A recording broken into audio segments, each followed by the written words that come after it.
అందరికీ నమస్కారం. ఏదో మూలిగే నక్క మీద తాటిపండు పడ్డట్టు అసలే జగన్మోహన్ రెడ్డి పరిస్థితి ఏపీలో అంతంత మాత్రంగా తయారైంది. అలాంటి పరిస్థితుల్లో ఇప్పుడు జగన్మోహన్ రెడ్డి అసెంబ్లీలో మాట్లాడిన ఒక వీడియోను తెలంగాణ అసెంబ్లీలో ప్రదర్శించడం జరిగింది. ఏం ప్రదర్శించారు? నాడు జగన్మోహన్ రెడ్డి కేసీఆర్ను ఆకాశానికి ఎత్తుతూ ఆయన నీళ్ళేదో ఏపీకి ఇచ్చాడని చెప్పి మాట్లాడటం జరిగింది. ఆ వీడియోని ఈరోజు కాంగ్రెస్ ప్రభుత్వం తెలంగాణ అసెంబ్లీలో ప్రదర్శించింది. వాస్తవానికి రెండు ప్రభుత్వాలు సఖ్యతగా ఉండటం తప్పులేదు. ఒక రాష్ట్ర ప్రయోజనాలను కాపాడుతూ మరొక రాష్ట్రం సహాయ సహకారాలు అందించుకోవాలి, దాన్ని కాదనేది కాదు.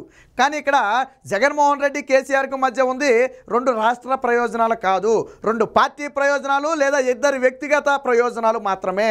దానికి అనేక ఉదాహరణలు ఉన్నాయి. అయితే నిన్న తెలంగాణలో ప్రదర్శించినటువంటి ఈరోజు తెలంగాణలో ప్రదర్శించినటువంటి వీడియోను ఒకసారి చూద్దాం, తర్వాత మాట్లాడదాం. నెల్లూరు తెలంగాణ నుంచి కిందికి వాళ్ళు నీళ్లు వదిలితేటప్పటి నుంచి మనకు రాని పరిస్థితి అధ్యక్ష ఇవ్వాలి. ఆ పరిస్థితి ఈ రోజు ఉంది కాబట్టి కేసీఆర్ గారు ఒక అడుగు ముందుకు వేసి మెగ్నానిమిటీ చూపించాడు. మనకు సంబంధించిన 8 జిల్లాల అధ్యక్ష, రాయలసీమకు సంబంధించిన 4 జిల్లాలు, ప్రకాశం, నెల్లూరు 6 జిల్లాలు, Guntur, Krishna up to West Godavari, Krishna ఆయకట్టుకు సంబంధించి మొత్తం ఆయకట్టే ప్రశ్నార్థకమయ్యే పరిస్థితులు ఉంటాయని చెప్పి ఆయన ఒక అడుగు ముందుకు వేసి, మనం వెళ్ళి అడిగిన వెంటనే ఒక అడుగు ముందుకు వేసి తన రాష్ట్రం నుంచి తన బౌండరీ నుంచి నీళ్లు తీసుకునేదానికి ఒప్పుకున్నారు. విన్నారు కదా, అంటే కృష్ణా ఆయకట్టు పూర్తిగా ప్రశ్నార్థకం అవుతుంది అనుకుని జగన్మోహన్ రెడ్డి వెళ్ళంట కేసీఆర్ని అడగగానే అయ్యో అదెంత పని, మీకు కావాలంటే మా నీళ్ళే ఇచ్చేస్తాం తీసేసుకోండి అని చెప్పి తన రాష్ట్రం నుంచి తన బోర్డర్ నుంచి నీళ్ళు ఇచ్చాడంట. ఇదంతా కాకమ్మ కథలు కట్టు కథలు పూర్తిగా. ఎందుకనంటే మనకు రావాల్సిన వాటా నీళ్ళనే తెలంగాణలో కేసీఆర్ ఇవ్వలేదని చెప్పి ఇదే జగన్మోహన్ రెడ్డి మొన్న కూడా చెప్పాడు నాగార్జున డ్యామ్ విషయంలో. అది కూడా ఎప్పుడో నేను చెప్తా. అలాంటిదప్పుడు మెగ్నానిమిటీ అంట, ఈయన నోరేసరికి తిరగదో అలాంటిది మెగ్నానిమిటీ చూపించంట కేసీఆర్ మన ఏపీకి ఉదారంగా నీళ్ళు ఇచ్చాడంట. అది మనం నమ్మాలి. నిజంగా జగన్మోహన్ రెడ్డి కేసీఆర్ కన్నా నీళ్ళు ఇచ్చిండుంటే దానికి కృతజ్ఞత చెప్పడంలో తప్పులేదు. కానీ మనకు రావాల్సిన వాటానే పూర్తిగా ఇవ్వలేదని చెప్పి ఇప్పటికీ నీటి రంగ నిపుణులు చెబుతున్నారు. మరి అలాంటిది కేసీఆర్ ఉదారంగా నీళ్ళు ఎలా ఇచ్చాడు? ఇస్తే దాన్ని అసెంబ్లీలో ఆకాశానికి ఎత్తాలా? మరి ఈరోజు కాంగ్రెస్ ప్రభుత్వం అదే ప్రదర్శించింది. వీరిద్దరి మధ్య నడిచిన డ్రామా అది. జగన్మోహన్ రెడ్డి మెగ్నానిమిటీ అంటున్నాడు కదా. నేను ఒక ప్రశ్న అడుగుతా. మొన్న తెలంగాణలో పోలింగ్ రోజు తెల్లారితే పోలింగ్ అనగా నాగార్జున సాగర్ డ్యామ్ మీద రెండు రాష్ట్రాలు ఒక పెద్ద హైడ్రామా క్రియేట్ చేశాయి కదా. దాదాపు 1000 మంది పోలీసులను ఏపీ పంపింది, ఒక 500-1000 మంది పోలీసులను తెలంగాణ పంపింది. డ్యాము మా అధీనంలో ఉందంటే మా అధీనంలో ఉందని చెప్పి అర్ధరాత్రులే ప్రకటనలు ఇచ్చారు. దాన్ని అటు బీఆర్ఎస్కు ఇటు కాంగ్రెస్కు అనుకూలంగా ఉన్నటువంటి పెయిడ్ ఛానల్స్ అన్ని పెద్ద ఎత్తున ప్రచారం చేసి తెలంగాణలో కరెక్ట్గా పోలింగ్ డే రోజు కొంత సెంటిమెంట్ రగిల్చే ప్రయత్నం చేశారు. బట్ అవన్నీ కూడా బూడిదలో పోసిన పన్నీరు. ఎందుకంటే 5 ఏళ్ల పాటు మాట్లాడకుండా కూర్చుని రాత్రికి రాత్రి తెలంగాణలో ఎన్నికలు జరిగే సమయంలో ఈ హైడ్రామాలు క్రియేట్ చేస్తే ఎవరు నమ్ముతాడు? అప్పుడు కూడా జగన్మోహన్ రెడ్డి మాట చెప్పాడు. ఏమని? మనకు రావాల్సిన నీళ్లు విడుదల చేయలేదు కాబట్టి నాగార్జున సాగర్ డ్యామ్ని మన ఆధీనంలోకి తీసుకునే ప్రయత్నం చేశాం, అందులో మన ఏపీ తప్పే లేదన్నారు. అదేంటి మా నీళ్లు మేము ఎందుకు ఇస్తాము, అందుకనే మేము విడుదల చేయకుండా మేము అడ్డుకున్నామని చెప్పి వాళ్ళు చెప్పారు. మరి ఇప్పుడు చెప్పు, మెగ్నానిమిటీ ఏమైపోయింది? కేసీఆర్ మెగ్నానిమిటీ ఎందుకు నీళ్లు విడుదల చేయాలా? నాగార్జున సాగర్ డ్యామ్ నుంచి నువ్వు చెప్పిన మాటే కదా, ఎందుకు విడుదల చేయాలా? ఆ రోజు మీ ఇద్దరు ఆడిన డ్రామాను 2 రాష్ట్ర ప్రజలు చూశారు. ఆల్రెడీ కేసీఆర్కి అయితే ఆల్రెడీ చెప్పడం జరిగింది. ఎన్నికల రోజు ఓటింగ్ రూపంలో సమాధానం చెప్పారు ప్రజలు. రేపు ఏపీలో జరగబోయే 2 నెలల్లో ఏపీలో జరగబోయే ఎన్నికల్లో ఇక్కడ కూడా జగన్మోహన్ రెడ్డికి ప్రజలు సమాధానం చెప్పడానికి సిద్ధంగా ఉన్నారు. ఇది కేవలం ఇరు పార్టీలు, రాష్ట్రాలు కాదు. రాష్ట్రాలు కలిసి ఉండడంలో తప్పులేదు, కానీ ఇరు పార్టీల ప్రయోజనాలు లేదా ఇద్దరు వ్యక్తుల ప్రయోజనాలు. కేసీఆర్ ఏమో ఏపీ వస్తాడు, ఇక్కడ ఫుల్గా భోంచేసి వెళ్తాడు. జగన్మోహన్ రెడ్డి ఏమో తెలంగాణ వస్తాడు, ఆయన ఇంటికి వెళ్ళి అక్కడ ఫుల్గా భోంచేసి వెళ్తాడు.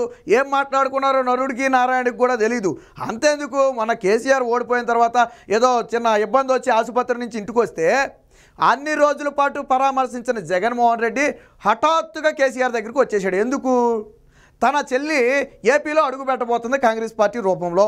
ఏం చేయాలి, ఎలా అడ్డుకోవాలి, ఇక చంద్రబాబు నాయుడిని ఎలా ఎదుర్కోవాలి?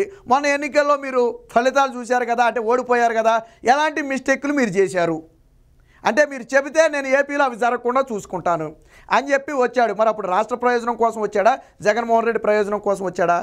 నిజంగా ఇరు రాష్ట్రాలు ఒకరికొకరు పరామర్శించుకోవడం మాజీలైనంత మాత్రాన కాదని నేను అన్నాను. కాకపోతే అన్ని రోజులు ఆసుపత్రిలో ఉంటే ఏ రోజు రాని జగన్మోహన్ రెడ్డి ఇంటికి వచ్చిన వెంటనే లేని షెడ్యూల్ని క్రియేట్ చేసుకుని అప్పటికప్పుడు హైదరాబాద్ వచ్చేసాడు. కనీసం ఎక్కడా కూడా 5 నిమిషాలు స్పెండ్ చేయని జగన్మోహన్ రెడ్డి అంతెందుకు షర్మిల కొడుకు నిశ్చితార్థానికి వెళితే ఎంగేజ్మెంట్కి వెళితే 2 నిమిషాలే ఉన్నాడు. కానీ కేసీఆర్ దగ్గర దాదాపు 50 నిమిషాల నుంచి గంట వరకు ఉన్నాడు. ఎందుకు మరి అంటే ఏం గురించి చర్చించారు? నిజంగా నువ్వు రాష్ట్ర ప్రయోజనాల కోసం పోరాడేవాడివైతే తెలంగాణలో ఓడిపోయిన కేసీఆర్ని ఎందుకు కలవాలి? నువ్వు రేవంత్ రెడ్డిని కలవాలా? ఎందుకంటే ముఖ్యమంత్రి రేవంత్ రెడ్డి ఇప్పుడు ఆయనతో కదా రాష్ట్రానికి ప్రయోజనం, ఆయన కదా ఇప్పుడు ముఖ్యమంత్రి, వాళ్ళది కదా ప్రభుత్వం. మరి నువ్వు నిజంగా రాష్ట్ర ప్రయోజనాల కోసం ఆలోచించేవాడు అయితే రేవంత్ రెడ్డిని కలిసి ఇదిగో మాకు ఈ రావాలని నువ్వు మాట్లాడాలా. కనీసం రేవంత్ రెడ్డికి ఫోన్ చేసి శుభాకాంక్షలు కూడా చెప్పలేదు జగన్మోహన్ రెడ్డి. ఎందుకు చెప్పలేదు జగన్మోహన్ రెడ్డి? ఎందుకు ఫోన్ చేసి శుభాకాంక్షలు చెప్పలేదు? ఒక పక్క రాష్ట్ర ముఖ్యమంత్రి తెలుగువాడు ముఖ్యమంత్రి అయితే పక్క తెలుగు రాష్ట్రంలో శుభాకాంక్షలు చెప్పక్కర్లేదా? అదే కేసీఆర్ అయితే కనీసం ప్రమాణ స్వీకారాన్ని కూడా వెళ్ళిపోయేవాడే. ఇదే జగన్మోహన్ రెడ్డి ప్రతిపక్షంలో ఉండగానే కాళేశ్వరం డ్యామ్ని వ్యతిరేకించాడు, కాళేశ్వరం ప్రాజెక్ట్ని. గెలవగానే ముఖ్యమంత్రిగా గెలవగానే వెళ్ళిపోయి కాళేశ్వరం ప్రాజెక్ట్ ఓపెనింగ్కి వెళ్ళిపోయాడు. అంటే వీళ్ళకి కేవలం రాష్ట్ర ప్రయోజనాలు కాదు, వ్యక్తిగత ప్రయోజనాలే. అప్పట్లో ఏపీకి 5,000 కోట్ల విద్యుత్ బకాయిలు తెలంగాణ ప్రభుత్వం ఉంటే కేసీఆర్ ఇవ్వకపోతే చంద్రబాబు గారు ట్రిబ్యునల్లో కేసేస్తే జగన్మోహన్ రెడ్డి గెలవగానే కేసుని వెనక్కి తీసుకున్నాడు. అదేంటని ప్రశ్నిస్తే ఇరుపక్షాలు మాట్లాడుకునే సామరస్య వాతావరణంలో సమస్య పరిష్కరించుకోవాలి, కేసులు పరిష్కారం కాదు అన్నాడు. ఓకే, 5 ఏళ్ళు అయిపోయింది, వచ్చినాయి బకాయిలు, విద్యుత్ బకాయిలు. ఇప్పుడు ఇప్పుడు తెలంగాణ ప్రభుత్వం మళ్ళీ కేసేయడానికి జగన్మోహన్ రెడ్డి సిద్ధం. ఎందుకు తీసుకురాలా బకాయిలు? నువ్వు అన్నావు కదా మాట్లాడుకుని తెచ్చుకుంటామని. నిజంగా కేసీఆర్ అంత మెగ్నానిమిటీ చూపిస్తే ఏపీకి ఇవ్వాల్సిన విద్యుత్ బకాయిలు ఎందుకు ఇవ్వలేదు? అంటే కేవలం ఇరు పార్టీలు వ్యక్తిగత ప్రయోజనాల కోసం పోరాటాలే తప్ప ఇక్కడ బీఆర్ఎస్ కానివ్వండి, అక్కడ వైసీపీ కానివ్వండి, రాష్ట్ర ప్రయోజనాల కోసం ఎవరో పోరాడాల, రాష్ట్ర సమస్యల గురించి ఏ రోజు పోరాడాల. ఏపీ నుంచి తెలంగాణకు వచ్చేదేమీ లేదు నాకు తెలిసి, కానీ తెలంగాణ నుంచి ఏపీకి రావాల్సినవి అనేక ఉన్నాయి. విభజన సమస్యలు నేటికి ఉన్నాయి. కేంద్రం కూడా అనేక సందర్భాల్లో చెప్పింది ఇరు రాష్ట్రాలు కూర్చుని పరిష్కరించుకోండి, ప్రతిదానికి మా దగ్గరికి ఎందుకు వస్తారు, ఇది 2 రాష్ట్రాల సమస్య కదా అని చెప్పి కేంద్రం కూడా అనేక సందర్భాల్లో చెప్పింది. కావాలంటే మధ్యవర్తిత్వం మేము వహిస్తామని చెప్పింది. మరి ఏ రోజైనా జగన్మోహన్ రెడ్డి ఏపీకి రావాల్సిన విభజన హామీల గురించి ప్రశ్నించాడా? అబే లేదు. ఎందుకు? వాళ్ళకి రాష్ట్ర ప్రయోజనాలు కాదు ముఖ్యం, వ్యక్తిగత ప్రయోజనాలు, పార్టీ ప్రయోజనాలు ముఖ్యం. అందుకనే తెలంగాణ ప్రజలు ఆల్రెడీ కేసీఆర్కి సమాధానం చెప్పారు, బుద్ధి చెప్పారు. రేపు జగన్మోహన్ రెడ్డికి కూడా చెప్పడానికి సిద్ధంగా ఉన్నారు. మొత్తానికి అప్పుడు కేసీఆర్ను ఎత్తుతూ ఆకాశానికి ఇవన్నీ కూడా ఏంటంటే ఎన్నికల స్టంట్. వాళ్ళకి ఇబ్బంది వచ్చినప్పుడు వీళ్ళకి ఇబ్బంది వచ్చినప్పుడు వాళ్ళు ఒక రకమైన డ్రామా. మొన్న కూడా చూడండి, ఆ ఎన్నికల దగ్గర పడ్డాక ఏపీలో రోడ్లు లేవు, ఏపీలో కరెంట్ లేదు, ఏపీలో అది లేదు, ఏపీలో ఇది లేదని చెప్పి కేసీఆర్ మాట్లాడటం. అబ్బే మా ఏపీలో అన్నీ అద్భుతంగా ఉన్నాయని చెప్పి వీళ్ళు కౌంటర్లు ఇవ్వటం. 2 రాష్ట్ర ప్రజలు పిచ్చోళ్ళు. అయిపోయింది ఆ రోజులు. ఇంకా ఎంతకాలం ఈ డ్రామాలు ఆడతారు?